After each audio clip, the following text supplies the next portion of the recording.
Today I took a little trip downtown to Horton Plaza.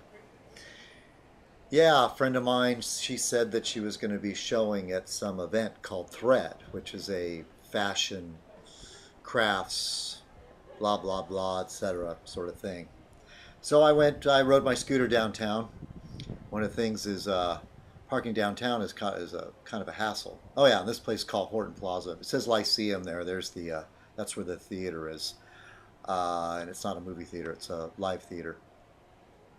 And so getting back to parking.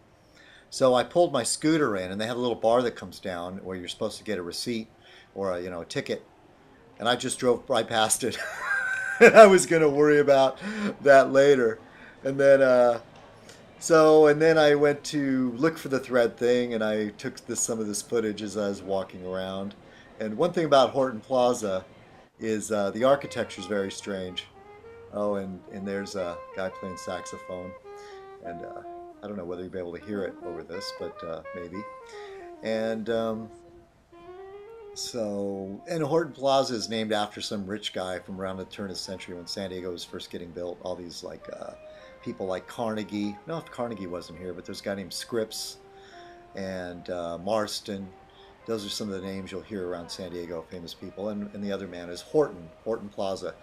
Horton Plaza is built what used to be a really bad part of town, and then they did like this what they call the gas lamp quarter, and they put in all these new buildings and everything's nice, and they're trying to draw people in, and it seemed to have worked. I mean, there's still kind of overlaps, so where you see the depressing parts of downtown, but for the most part, Horton Plaza is pretty nice. Strange architecture. It always reminded me of Escher. You go there and you feel like you're going to get lost. Well, getting back to my scooter, I rode in without getting a ticket. And then when I was getting ready to leave,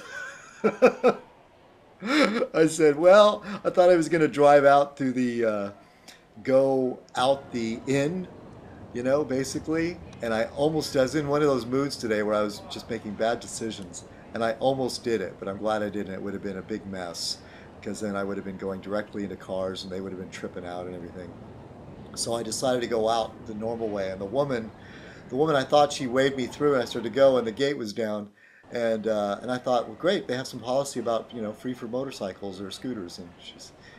Oh, by the way, this statue, I taped it, recorded it because it's supposed to be cute, but I found it creepy. So anyway, get to the end of my story. I just said, hey, I came in and the thing didn't read my scooter, so I just came in. She said, well, do you have any receipt or anything? I said, nope. So then she called her supervisor real quick and she waved me through.